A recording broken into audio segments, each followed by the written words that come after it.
My name is Teri Mora, and I am the director of Upward Bound at Oklahoma Panhandle State University.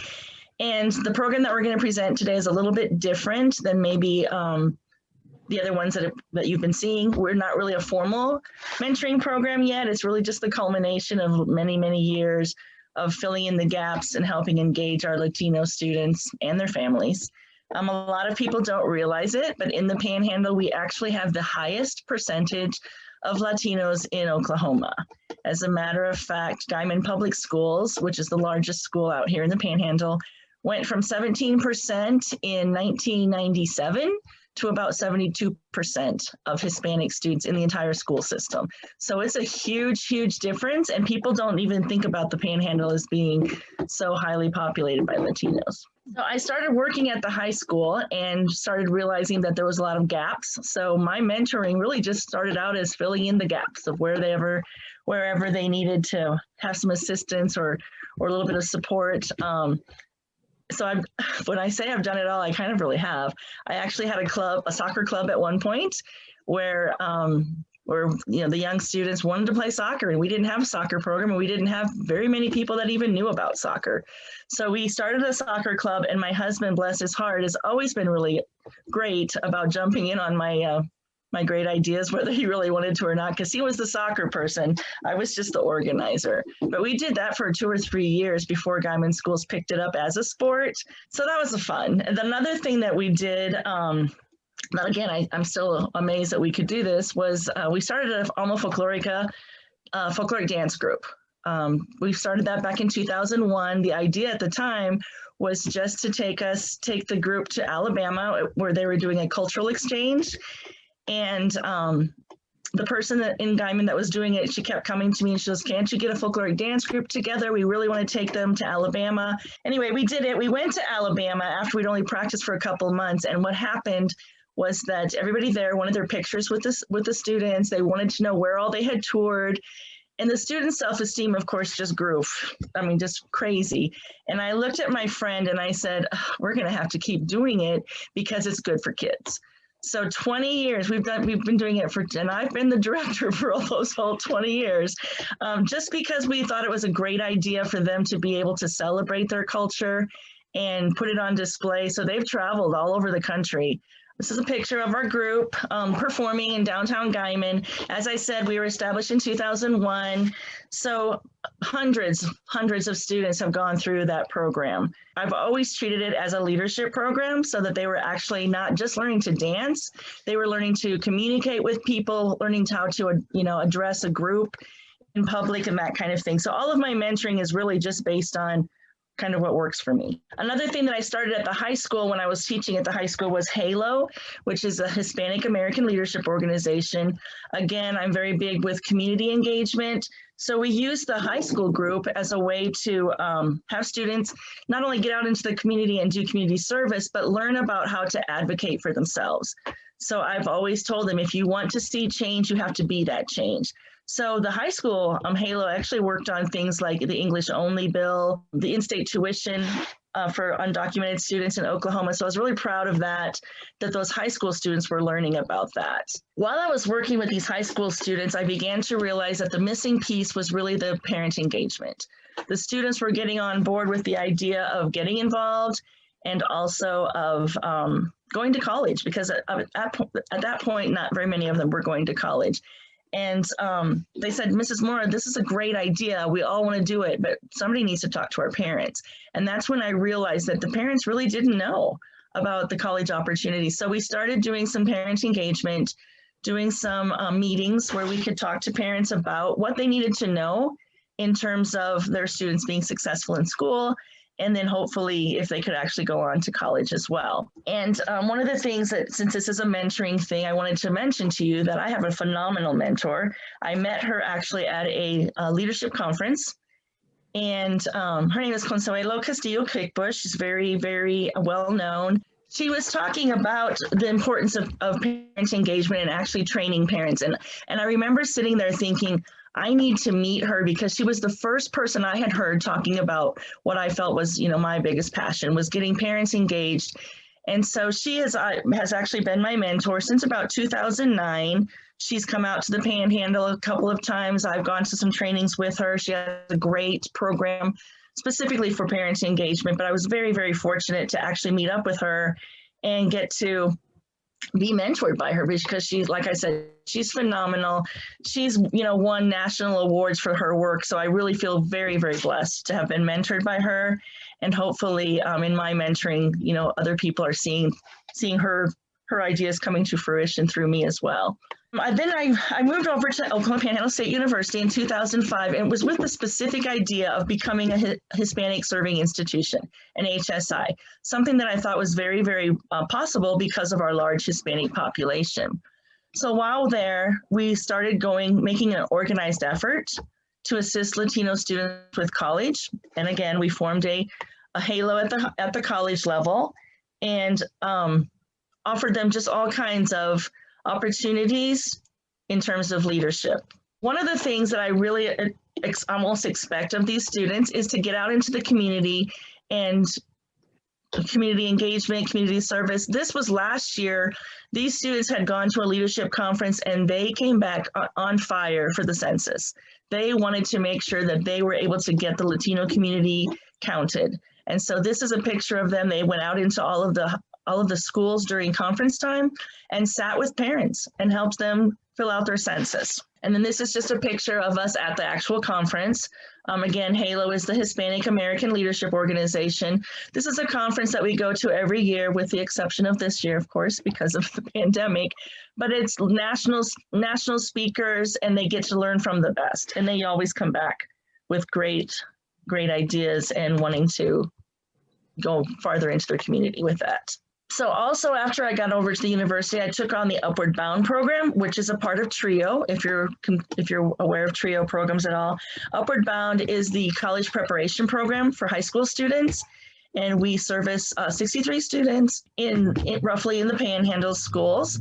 And because of our demographics, they are primarily Latino high school students. And Alma Avalos is with us today, and she's going to talk a little bit about what we do with the students in terms of working with them, mentoring them, and also some parent engagement piece that we do.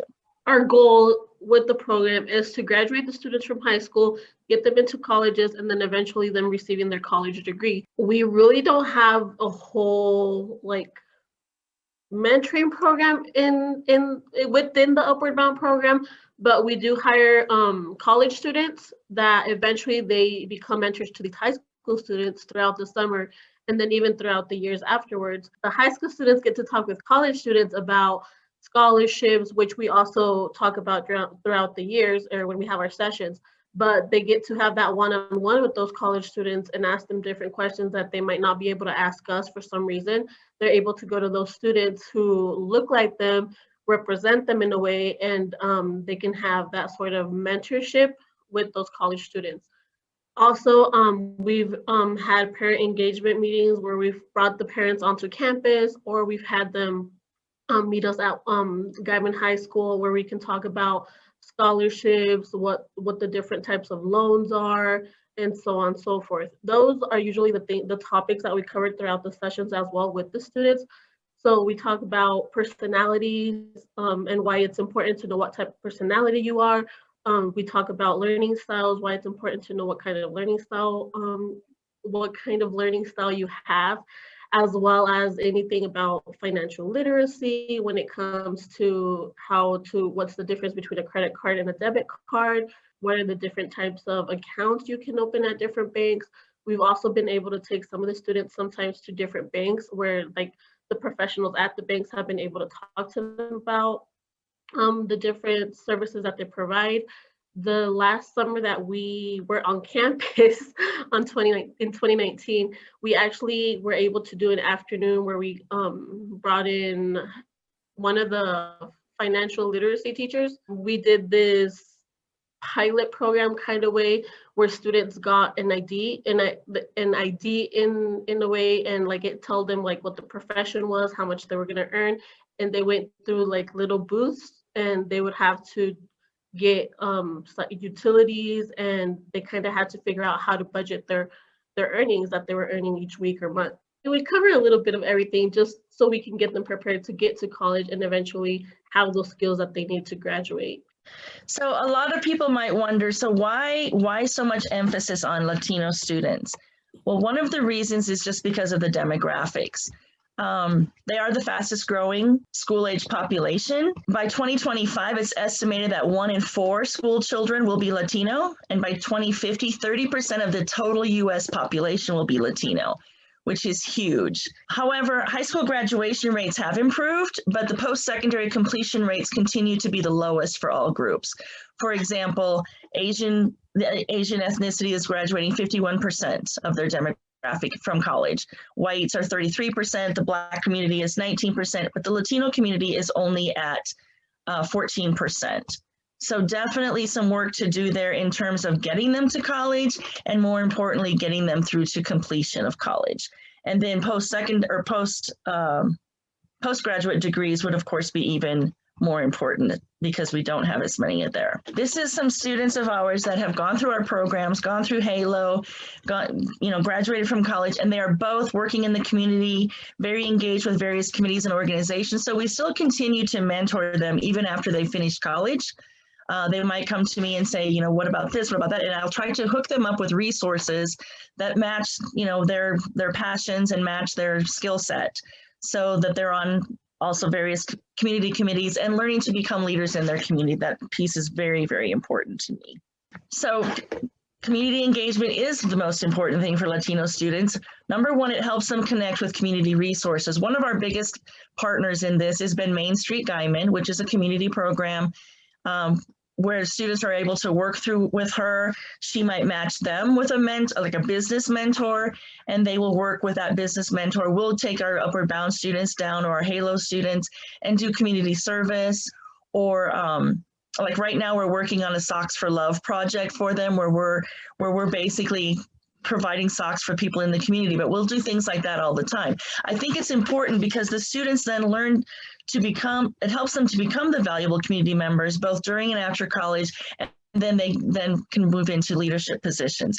And again, with our population of being 60% countywide Hispanics, I think it's very, very important that they become leaders because they are the majority. And that's kind of a piece that we don't always think of.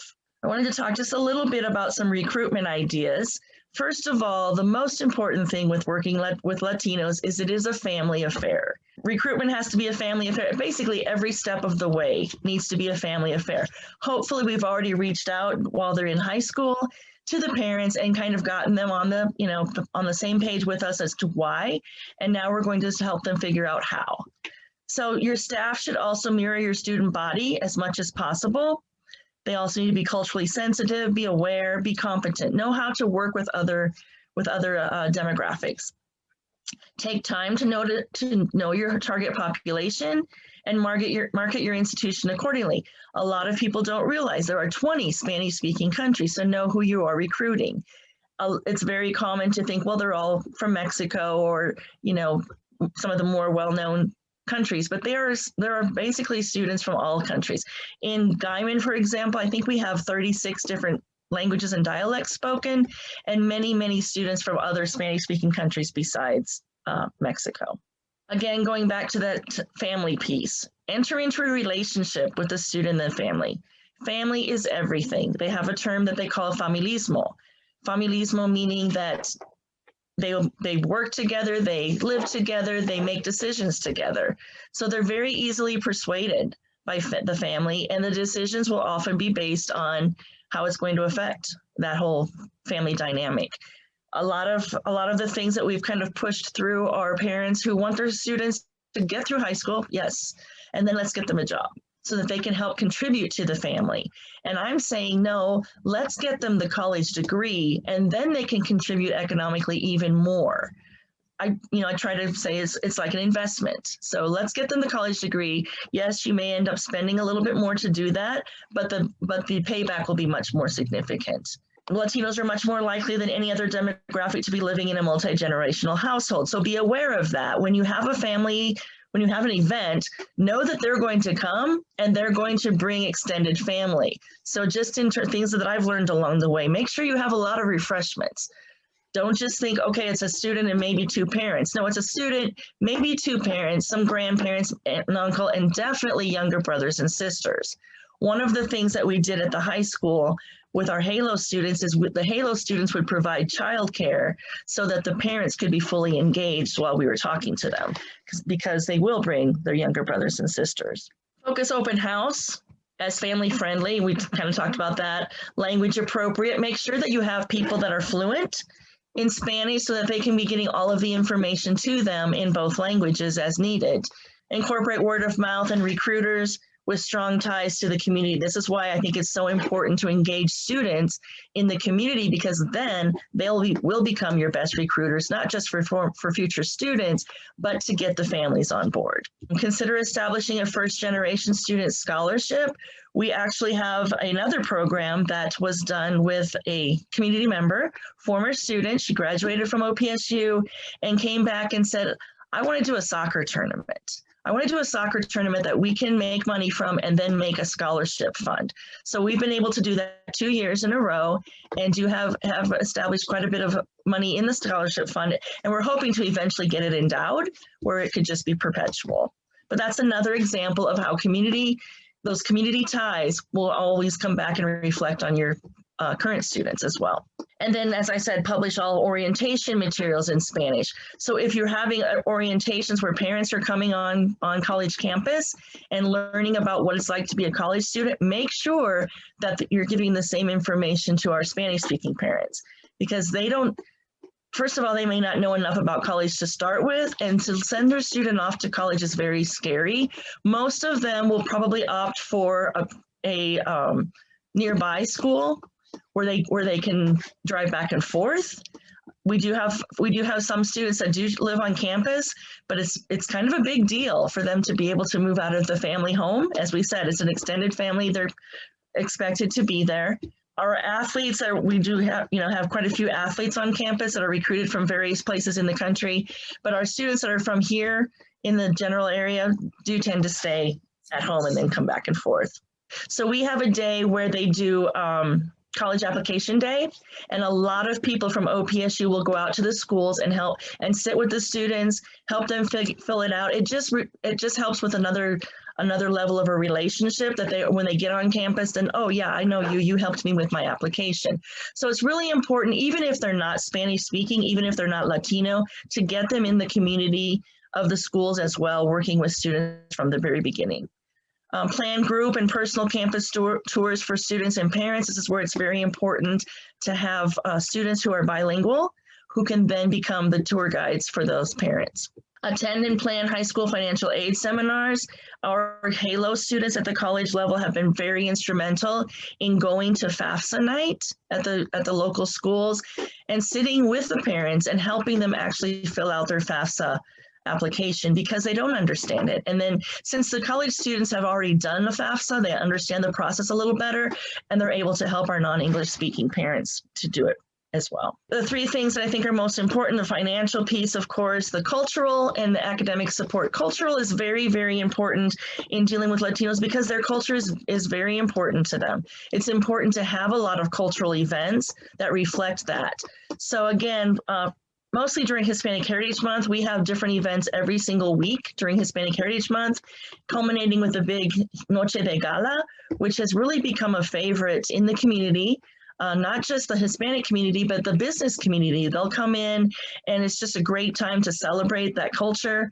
We have, food, of course, entertainment, and we do some awards both for our student leaders and also for community our community support system. People can get awards just for being, willing to work with us.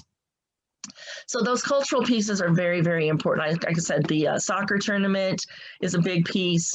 We do taco sales. I think it's one of the most popular events on campus, where we actually make and sell authentic tacos. It's a way to show the culture, but also a way to bring in the rest of the college campus and community in with us. Academic support, of course, is very important. Most of these students will be first generation and will need that extra support. Very important to encourage collaboration with other offices so that you, and this has been kind of an issue, just you don't become the one-stop shop kind of, that everybody is kind of on the same page and helping with the same process. Designing a mentorship program, as we said, we have what we would call an informal mentorship program, but looking to form a more formal process, not even just on campus, but again, remembering to use your community people as those resources. Highlight Latino staff and students on campus. Like I said, we've had a lot of success with our students. We want to make sure that they're being highlighted for their successes as well. And then the leadership program, so students can go out in the community as leaders in some of the things that I've talked about. I think it's very, very important, especially when you have high numbers in that demographic. You want them to become the leaders of the community as well. And then probably my most important piece for me personally is the engaging parents. So I put a little puzzle piece because this to me is going to bring the whole thing together. Provide training for parents to help them have a voice to influence change. One of the things that I've realized is that parents don't know what they don't know. A lot of these parents would have gone to school in Mexico, and many of them would not have even finished high school in Mexico. So they might not even know the school process. So sometimes it's just teaching them what school looks like in the United States, helping them understand what a GPA is, what's an ACT, and why are those things important? How do you do the FAFSA application? What is a college application? How do you decide where they should go to college? All of those things are pieces that are missing with our parents at times. I like to say meet parents where they are in both cultural awareness and knowledge. Make sure that we are celebrating their culture, being very culturally sensitive, and helping them understand that, yes, we're not trying to overtake you. We want to bring your culture into where we're at today as well. Help them feel included in decision making. Don't just tell them what they need to know. Help them figure out what questions they might have, and then they can become that more powerful, much more powerful as well. Giving parents the tools to better understand the educational process and the available resources. And then I think my best thing that I've seen is allowing parents to complete the training through the schools where the school actually has classes. And once they've completed those classes, give them a graduation ceremony so that they can feel that they have accomplished something, and it will help them to understand what that feels like for their students to graduate. And I really believe strongly that once they've gone through the program, they will be the ones to lead other parents through that program as well. And we'll have all kinds of parent graduates who will then lead to high school graduates and college graduates.